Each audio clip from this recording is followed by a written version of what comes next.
Welcome to Koffee Talks with Dan Norton and David Person. Dan, yesterday in a podcast that we did, you mentioned the term confirmation bias. And I think for those of us that are part of your audience on a regular basis, we understand you like to throw around that UK intellect. But Dan, are you believing your own confirmation bias? Are you confirming to the rest of the audience that you believe that you are so high and mighty in this hobby now with your 9.65 thousand subscribers on YouTube that everybody should believe exactly what you have to say because they need to confirm it, your status in the hobby with confirmation bias, Dan? No, people shouldn't just believe me straight off the bat. Whenever I say something, I either do my best to explain where I found the information or provide sources to back it up, that kind of thing. I never will just say something is true because I believe it's true. I think there's a lot of that goes around where people will just say, I'm telling you it's true, but I can always answer further questions on it. For the most part, I know there's a couple of things I've told you where it's like, I can't tell you my sources because it's behind the scenes stuff and I've got to protect people, but anything I say on here, people can ask me follow-up questions if they want. They can ask how I know it if I didn't fully explain it properly. So you should never believe anyone. So we're going to let the evidence of the podcast then speak for itself. Other than that, Dan, who is right most of the time when it comes to Pokemon discussions? Is it you or Lore? Usually me, I think. If it's about current tournament policy and stuff, obviously it's Lore, because Lore is a judge and involved in that kind of thing. But I guess overall it's probably me for cards. Okay, well, thank goodness she doesn't watch our podcast, so you don't have to worry about justifying that answer, because that may put you on the couch or the basement for a couple of days. Dan, I want to say thank you to everybody that was watching, and I know it just went up, but when you make stuff up, you have to get it out there quickly. So I want to say thank you to all of those that reached out to me already and said they would take me up on my invitation to stop by in Vegas and have me buy you your favorite pancakes for breakfast, lunch, or dinner. Whether or not that's Bananas Foster or not, that's up to you, but I can't wait to see those of you. My calendar is open. Keep queuing it up. Let me know if any of the rest of you that haven't confirmed yet in your confirmation bias love of Bananas Foster pancakes would like to get on the schedule as well. Dan, will you tell people what happened today? So you just recently, the two of us just recently, Dan, you're the one that does all the technology. So you recently uploaded our video from yesterday that we recorded yesterday. And it was on the, what was it on, Dan? What was the, it was on the Championship Arena card. Yeah, that was one of the topics of it. That was one of the topics. And I was starting to watch it, Dan, and I get to minute number, and I think it was an hour and 22 minutes in, because that's how long our videos are these days. And all of a sudden, it's like the pictures will be on the screen, the cards will be on the screen. And Dan, there was nothing there. There was nothing there. So if you were one of the people that has already watched the video before Dan goes and corrects it, there were no pictures there. He was an out and out liar. The evidence did not speak for itself, and I know you were as mad and disappointed as I was. Dan, what happened, and are you going to rectify the situation? It's rectifying as we speak. I used the wrong file. When I'm editing the videos, I'll do one file that's getting the placement sorted of the two videos of me and you, chopping out any bits where we have to take breaks to catch our thoughts, make sure it all flows properly. And then I go back in afterwards, and then I add all the images and everything in there, and I put the intro outro on. And just when I was uploading today, I clicked on the wrong file, and it was a case of I clicked on the file to upload, and then I went out and got my allergy shot and stuff. And so when I came back, I hadn't realized I clicked the wrong file, because I was and still am completely out of it, because I was doing an allergy shot. So that's where I'm at. I'm fixing it now. It's re-uploading as we speak, and And Dan, you know what's great about that? Dan, it's great to know that despite the robotic nature of your data, intelligence, and personality, that we actually can know behind the scenes that you are still human. So thank you, Dan. Thank you for rectifying. Dan, what does that do to the numbers? I would like to know, let's say there was 42 views of this one that was out there. I'm not saying there was or wasn't. I'm just making up a number. There's 42 views of it, and then you need to pull it down to put another one up. That's the one with the correct pictures, etc. Do the other 42 views, do they just kind of disappear, or will people not really realize that as many people watch this video because of the huge mistake that you made? The first few views will disappear, but by the time we know it's pretty quick, or you know it's pretty quick, and it was on 9 views when I pulled it down, so I think we'll be all right. Okay. Dan, really good. Really quick reaction time, especially considering the allergy shot. Dan, I'm watching for a Journey Together set so I can buy one, because everybody knows I buy my master sets. I hope they are master sets when they are indeed stated to be on eBay. And one of the very first ones to sell was sold today at auction. And I missed it, Dan. I'm real disappointed. Sometimes I can't keep track of everything because time is flying by. And I thought I had 21 hours from yesterday, and that 21 hours came much sooner than I expected. But you might be surprised to know, interested to know, curious to know that the set sold for $710, Dan. That's one of the lowest set prices I've seen in recent memory of any type of full master set. They usually go on eBay almost always for $1,000 or more, sometimes considerably more, $1,100, $1,200 for virtually any set.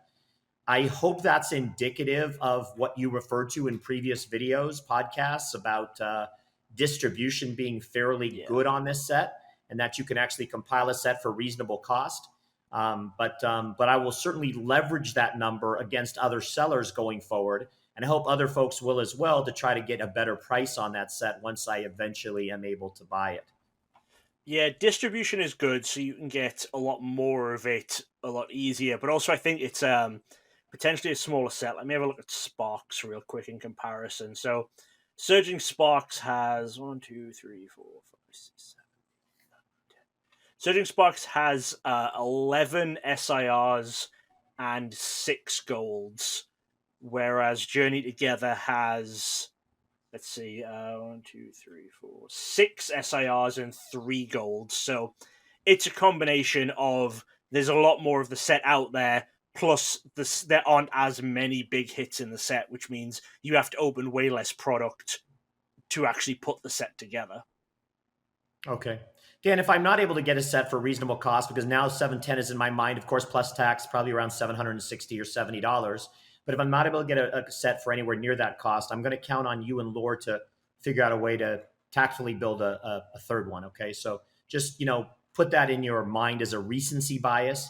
Yeah. And we'll come back to that again in a few months if I've not acquired the set. Are you willing to do that for me, Dan? Yeah, but I'm sure you'll be able to. I'm sure you're not going to have any trouble getting a set of this. I think there's going to be a lot of them out there. I'll keep an eye on eBay for you, but I think you'll be all right. I appreciate it. And Dan, the less you talk today, the more that I can get on until it's your turn. And then you can go to bed from your allergy shots. Yeah. So really try to wind it in today, okay? Dan, here's the situation. I wanted to talk today just for a minute before we talk about the topic of the nature of weighing packs. And sometimes I just sit, and prophetically in my mind, and reflectively, and I'm thinking about, what is the deal with weighing packs? I have never weighed a pack in my life. I've never opened a pack for that matter in my life, really, other than on a stream. I think I did a couple of streams a couple of years ago, and that was it. So I certainly understand the nature of weighing, but I wonder, Dan, am I stupid for not weighing? And are buyers stupid for buying things that aren't weighed? So what do I mean? I mean, gosh, if I weighed things, I guess I would know what things were in there, and maybe my clientele would believe that I knew what was in there and that there was something potentially in there, and I could split my pricing to better and worse and all that stuff. But from a buyer's perspective, for people that have to trust, I feel like almost everybody's not trustworthy these days. But if I'm selling something that's claimed to be unweighed, do they want to buy anything that's unweighed? Do they want to take that old-fashioned gamble anymore? Do they just rather spend a few more dollars and try to find something that's weighed? What is your whole take on the weighing thing from both a seller and buyer standpoint? I think the big split is WotC on Nintendo. So for WotC era stuff, it now seems like the vast majority of sellers are actually weighing stuff. That's because with WotC era stuff, the hits are either you get a holo or you don't. Once you get into Nintendo era stuff, there's holos, but there's a reverse holo which can throw off the weight, and then there's EXs which can sometimes an EX might weigh a little bit more than a holo, or maybe a little bit less than a holo, but they both weigh more than a non-holo. And then when you get into the sets with like gold stars are different again, throw it off a bit. So WotC is the big set ones, I guess, especially before Legendary Collection as well, where there's no reverse hollows. That's the big ones where you're just going, is there a foil in this pack or not? And generally, it seems like buyers of those sets kind of go in with the opinion of, if someone says it's unweighed, treat it as though it's weighed and it's light. It doesn't have a hollow. That seems to be where people go with how much they're willing to spend, just because it is a case of these packs, the foils are worth so much more money than a non-foil. To most people, it's kind of not worth the gamble when they know there is a good chance it's not even a fair gamble, because a lot of sellers who are saying unweighed will just mean light packs and don't have a hollow. I don't know if that's true. Like, I don't realize that that's true. I'm not debating you. I just don't know what you're saying is true. I find it really interesting how few sellers out in the eBay world actually write unweighed, because I expect everybody to be there, for the most part, to do whatever it takes to sell their stuff. So very few sellers, to my knowledge, write the word unweighed. And I think that's kind of cool, because they're not asserting something that very well might not be true. Now, I always put unweighed because I don't weigh. And I'm glad that most people don't, because I figure out they're probably asserting that they are weighed, and they don't really want to say that. But let me tell you something. Before you finish.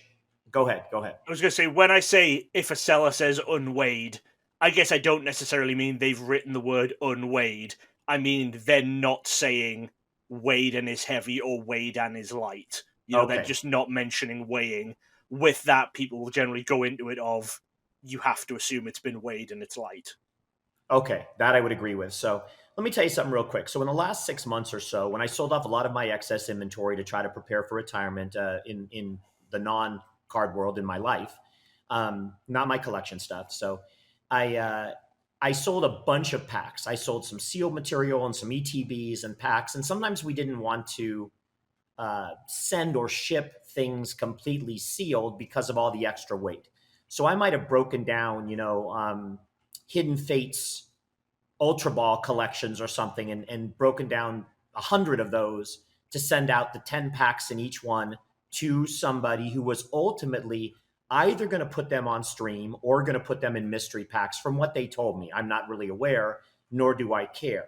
What I wanted them to know is when I sold them those packs that they were unweighed. They know they're coming from me. They don't have to worry about that.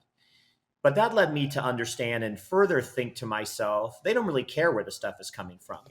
Because if they're willing to buy from me and they know it and they're willing to buy single packs, I would venture to guess that for their products, their mystery products and other things, they're very well willing to buy individual packs from anybody.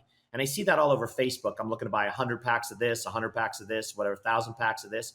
Most of that probably going to mystery packs, etc. The problem with all of that is, it really is a sad commentary on all of this mystery pack stuff that likely doesn't contain very much, even if you hit a great pack like Prismatic Evolutions or some vintage type of pack, because it's so likely that everything in there is ultimately weighed. The same kind of situation that I always speak about when we talk about graded packs, because it's so easy to take a light pack and grade it, and now it's inside of a slab where it's going to live forever. And it's a beautiful pack, and it's going to bring more money to the unsuspecting buyer that doesn't necessarily realize that all it is a pretty pack, because it probably is very much unweighed. I'm sorry, weighed. Yeah. Weighed and light. Well, there's a lot of sets. Hidden Fates might be in that block where, for a while, Pokemon was doing something where the code cards that came in packs, there would be two different types of code cards, which weighed slightly differently. And it was, if you got a foil in your pack, or if you got a hit in your pack, you would have the slightly lighter code card. And if you only got a non-foil, you would get the slightly heavier code card, so that weight, those weights offset each other, so that the idea was that the packs would weigh the same, regardless of whether they had a hit or didn't, because the code card would offset that. So there are a lot of sets in the middle there that you just can't weigh because of that code card. And I don't know if you've seen with when packs are becoming super valuable, like, have you seen the CT scanning with base set? Yeah, I was just going to mention that. So that certainly would be something you could use for any of these instances as well now. Yeah, that's the next level. I mean, there's one, I know someone's famously done it where they've scanned one and found a Charizard in a Shadowless pack, and it's up for sale as sealed with a guaranteed Charizard in it. I assume that's just for marketing purposes for their eBay or whatever, because I think it's priced so high. It's like priced higher than the actual Charizard is. But it then just leads to another level of, with base set, if it's becoming valuable enough to do this, do you now have to assume that if you're buying a base set heavy pack, it's not going to have Charizard, Blastoise, or Venusaur in it? Because do people have easy enough access to these CT scanners where they can weigh out their heavy packs, scan the heavy packs, and either open the ones that have got Charizard, Blastoise, Venusaur, or they list those separately and go, here is a pack that's guaranteed a Charizard, guaranteed Blastoise, guaranteed Venusaur, and then the ones that, they've scanned it and, they know there's a Poliwrath in there, then it's just listed as weighed and a heavy pack. It doesn't say, oh, we've CT scanned this and there's a Poliwrath in there, Yeah. So for those of you that are watching, great points by Dan. I appreciate it. Please comment. Please leave your thoughts. I think this would certainly, we could do a much deeper dive on this, and I'm sure we will at some point. But I just got to thinking is like, what should buyers, if you were advising a buyer from all of you guys that are out there and buy every single day, what would you tell them to look for, not look for, be wary of? Gosh, if you were somebody like Craig, who's trying to get every single card from every single set, would you actually try to buy your own CT scanning machine at some point, knowing I'm going to be doing this for the next 15 or 20 years, and I want to make sure I can do this, or this? So anyways, whatever your guys' thoughts are, I'd love to hear them. Dan, can I move on to the topic of the day real quick? You can move on to that. Okay, so the topic of the day is going to be the Tropical Mega Battle set from 2001, 2002. And my knowledge of this, I'll tell you, I was able to acquire one of these as part of that original collection that I bought that we talk about all the time in 2004. The person who was selling the collection, their child had played in that tournament, and they had acquired one of those sets, whatever they are, say, call it a 30-card set, from playing in that tournament. Now, 2004 Worlds is really the thought is that's really where the first, trophies and those kind of cards were first awarded. So that's really considered in the English language kind of the very first trophy cards. But some people talk about 2001, 2002 as the first, kind of championships in the world. And Dan can clarify or tell me this is all untrue, but I've just read some stuff about it because I'm an avid reader, because when you don't know anything, you just keep reading so you can sound smart, even though everybody knows you're just Uncle Dave dumb. Sorry, I got ahead of myself. So Dan, will you talk about the 2001, 2002 Tropical Mega Battle set? And what is the background behind it? And why am I fortunate to have one of those in my collection? So basically, the 2001, 2002 Tropical Mega Battle, there were previous tournaments they started in 1999, and these were called the International Tropical Mega Battles, are kind of what people refer to them as now, because Japan had its own tournaments that were Tropical Mega Battles. Like, people might know the Japanese Executor Trophy cards. Those were from Japanese only events. The international ones were the first times where, Japanese and rest of the world players all got invited to compete in the same event. And there was a very small number of players each event, and the different years that they did, they had a lot of different kind of interesting formats that they did. They played around with it. It wasn't just your normal come up and show up with a standard. I think there was, in the year 2000, I think one of them was you had to bring a deck that was just base and jungle.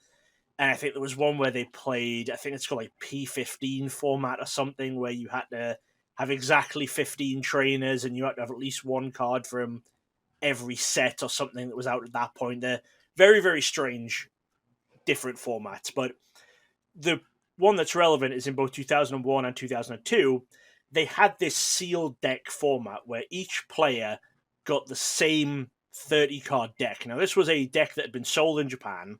It was kind of a starter deck. It was a Tyranitar half deck.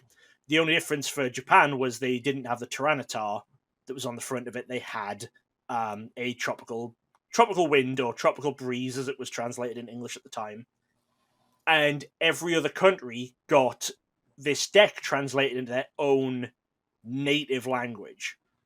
So English is obviously the most desirable, because for Japan, the only card that's even slightly different is that Tropical Wind that's on the front, which is in its own right a very, very rare and expensive card. But for all the other languages, every single card is fully exclusive, because they were cards from the Versus set in Japan, which in Japan was a full 140 odd card set, but it was a set that never got translated to the rest of the world. So that's what the set is, and the idea was each player would start with the same amount of cards, or exactly the same pool of cards, and I believe they'd have to build a deck. I don't think they played with all 30 cards, as their deck. I think they were supposed to build a deck. I don't 100% know. It may have been that they just played with the 30-card decks. I'd have to try and look into that a little bit more. So I think it was each year, maybe it was about 16 copies of each of English copies, because there was some, like I said, there were some in different languages, like there was some French, German and Italian, I believe, also got their languages printed, but there are some other European countries where I think they got English copies, but either way, it's about 16 per year. Anything I need to clarify on before I continue? No, but I really don't think it's that many English decks per year. And we can try to figure this out through both further, deep dives into research and tournament reports and stuff. But if anybody out there knows off the top of their head, let us know.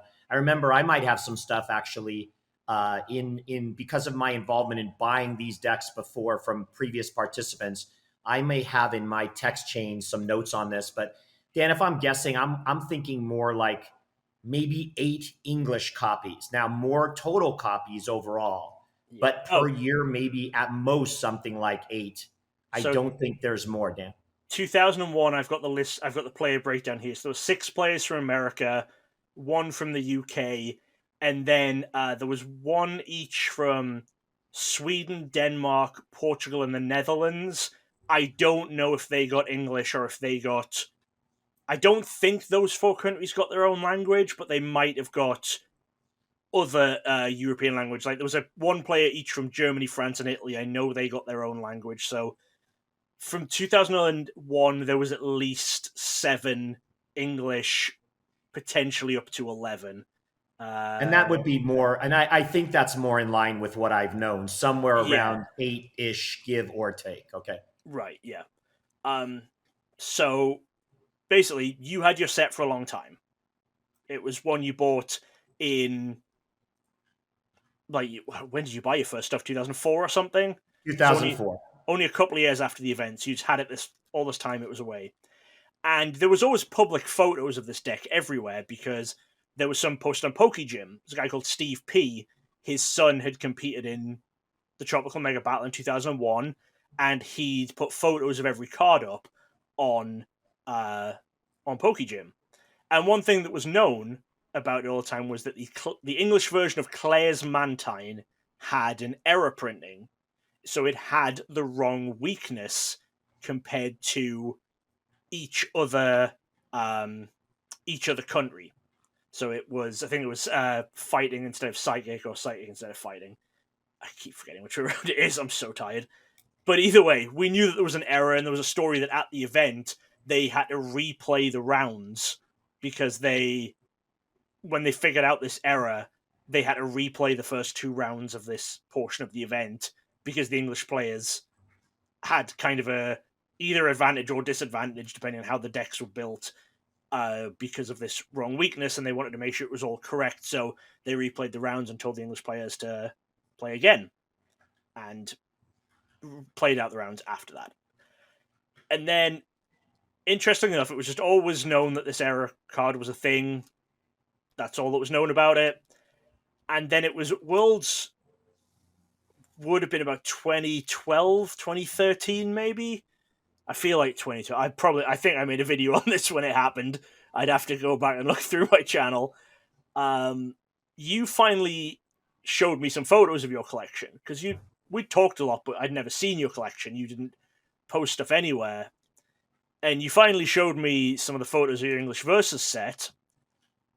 And that's when we realized that your Claire's Mantine didn't have the error. Which means that's when we first realized that there was definitely a difference between the sets printed in 2001 and in 2002. And it's all of the other cards were identical, so there's no copyright dates or anything on these cards. It is just that one change on the Mantine. So obviously at that point, you then had to go and figure out getting the Mantine. So I guess when we look at it, that there's 8 to 11 copies per year, it means that the rest of the cards in the deck have something like 16 to 22 identical copies. But then the Claire's Mantine has half of each, because half will be the error, and I don't think it's exactly half, but the first years will be the error and the second years will be the corrected version. And it was tough to get anybody to split those errors apart from the sets, of course, because if you wanted a full deck at the time, for any of the people that got them in 2002 versus 2001, you're not, you have the corrected version, like you said, and then somebody in the first year has the error version. I was very fortunate that at one point someone had taken a deck from back in Europe somewhere, and they had decided to split out the cards and try to sell them. They were entertaining the idea of selling the deck, but we're also open to the idea of selling the individual cards themselves. And after a tremendous amount of back and forth, I was able to very luckily get them to agree to just sell me the one Claire's Mantine card, which was the different version that I had in the set, obviously the corrected version. And that's how I'm able to claim ownership of not 30 cards, but 31. And, I'm aware, at least I was aware or have been made aware of one other person that may have all 31, but almost anyone else that is still lucky enough to have a set just has 30. I will say, when you say it's 30, there's 3 copies of Grass Energy and 2 copies of each other Basic Energy. So technically that's, 7 cards less. So technically it would be... Why is my math not working? Technically 24 different cards, because all of the multiple copies of the energies are identical, but each 30 card deck came with multiples of different energy. Yeah, and again, I'm not exactly sure what you just said, because as people will know, if they've enjoyed our podcast for a while, the technology between us is less than desirable. So I catch about 15 to 17% of every word that comes out of Dan's mouth. But he actually was talking about what I was going to say, something related to that. But when you see what the allergy pills do to him, the allergy shots because of the dogs and stuff, at this point, if you're still watching, that's on you. I mean, you should not be watching anymore. But anyways, in multiple sets that I've handled through my hands over the years, I will tell you, and I've been fortunate to do that, I've been able to build a really tremendous, neat condition set, because all of these sets were really handled to play the tournament. So most of them are actually in pretty decent shape, but they're not perfect. I have noticed that the number of energies has varied in the different years. So that's the only variance other than the Claire's Mantine. You could have a situation where in 2001, there might be, 3 green cards and 2 red cards, because I don't tell you what the energies are. You got to interpret. And maybe the next year there was 2 green cards and 3 red cards. So they did differ in the 2 years for some reason. Based on the number of energies, there was actually a difference. But that's all, like literally a 1 card energy difference, all of the cards other than the Claire's Mantine. Just for information, edification, so you guys can hear it from my mouth, they were all the same other than those 2 differences. So yeah, but the multiple copies of the energy are identical energy. So if you get 3 Grass Energy, it's 3 of the same cards. So if you're looking at, just getting 1 of each different card, it's not 31, it's 24, I think it is, because you take out the multiples. I'm so tired. Yes, exactly. I don't even why you try to go there. That's the funniest part. Everybody is watching this right now is we're watching you completely and utterly melt down. Okay. And we're enjoying every minute of it, because you should know you have no chance. You started with the 2012, and then we thought we've looked at the collection then, and then you started with a number of copies, and there was 16. We moved that down to 8 to 11. You're completely and utterly exhausted. Everybody's having a blast right now. They're ordering in pizza to see how far you're going to fall. And as you yawn on the podcast at the same exact time. So maybe there's a point when you just shut up and let us finish. Okay. Yeah, this was a quick look at that set. We're going to do a lot more in-depth look at this at some point, and there's like a 27% chance, it's actually less than that Dan's actually going to put cards up in this video. And Dan, if you can't find them or you're going to put up the wrong file, just, text me and I'll send you some good pictures since I do own them. I think Dan sometimes gets mad at me because I own something and he doesn't. And so he will feign either allergy sickness or a misbegotten file when he actually has the capability to load these things up, but chooses not to. So let's not let him off the hook. We want his podcast to succeed. But Dan, at this point, we really need to move towards 10,000 and not away from that number. So I hope you can understand that and get better soon. Okay, Dan, get some rest, would you? Yep, I'll go get some rest. Okay. So, all right, it's been a pleasure for me at least to see you guys. Luckily, I had a few energy bars today, and that's good. Not in. I don't mean bars of energy in the sense of consumption, but bars of energy in the sense of life on a video game. And it's been great for me to see you, Dan. Not so much. And we can't wait to see you again. I think that I'm going to keep talking because Dan won't blow it. I think tomorrow Dan will probably record a video of his own that will come up maybe the next day, like a Tuesday record for a Wednesday. So you may not see me for a day, which is good because you have to recover from looking at my face and the gray hair. That's not good. But Dan and I will catch up with you guys again in the future because we care. We care a lot. Sometimes we don't care at all. But no matter what, we have an overabundance of care for all of you. Okay? So great to see you. I'm going to say goodbye. Yeah, Wednesday will be my fortnightly news update video, so no Coffee Talks on that day. So we should be back Thursday. Hopefully I will have slept a lot between now and then. So we'll see you guys again soon. Bye-bye. Thanks for listening to Coffee Talks with Dan Norton and David Person, with music by More Than Never and artwork by Lore Norton. A special thanks to all our Patreon members. Join us again next time.